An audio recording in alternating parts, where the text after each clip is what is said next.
into the offices on Sahara, and I gone and sat with him, and we were chatting through, and he said, hey, I'm going to send you out to California. I want you to go and see my specialist, my family specialist, and get a second opinion, and etc.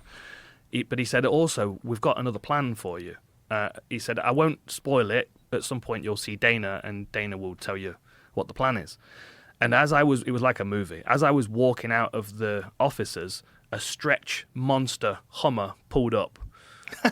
Literally, I'm like, what's going on here? And Dana got out, and he was like, oh, just a fucking blah, blah, blah. I just wanted to see. He was like, I want you to go to the UK. I want you to be an ambassador. I want you to do commentary. And I said, that's great. Let me know what I need, media training. He's like, no, none of that. I just want you to be you sitting cage side. And I remember getting to the first UFC London event and sat down at the desk, just fighting imposter syndrome bad, and seeing all the fans starting to trickle into the arena. And then someone from the truck came through and said, oh, I've just realized we've not practiced any post-fight interviews. I said, oh, I'd not really thought about it, but it's just talking to fighters. I'll be fine. He said, no, I'd feel better if we practiced. I said, okay.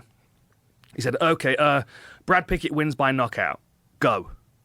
I'm like, how did you knock him out? was my first question. And it was weird because it was like, I'd not even thought about it up until that point. But when they raised when they asked me to do the kind of practice rehearsal with not any scenario that was realistic, then all of a sudden I started to panic. But I remember sitting there feeling like a 14-year-old, like someone's going to tap me on the shoulder in a minute and throw me out. It Really? felt so weird, yeah. That's funny. Felt really weird. That's interesting. I don't remember if I felt imposter syndrome. I think because I wasn't getting paid, I probably thought it was just fun. Yeah. I probably didn't think it was a job. So I probably thought like, oh, they just want me to do this because I'm famous, and it would be good for the sport if the Fear Factor guy is enthusiastic about the sport. So that's how I thought about it. And so like I would go on like the Howard Stern show and stuff, and we'd wind up just talking about the UFC. And this was, again, I wasn't even working for the UFC. I was there to promote Fear Factor.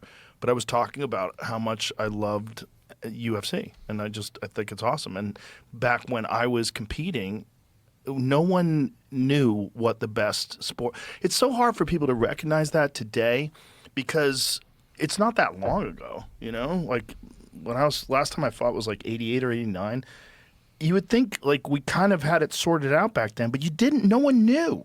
No one knew like what was the best thing to study. I remember I went to this gym. A friend of mine was teaching at this university, and I would go and train with him and his students sometimes. And I would go there, and they had a judo program.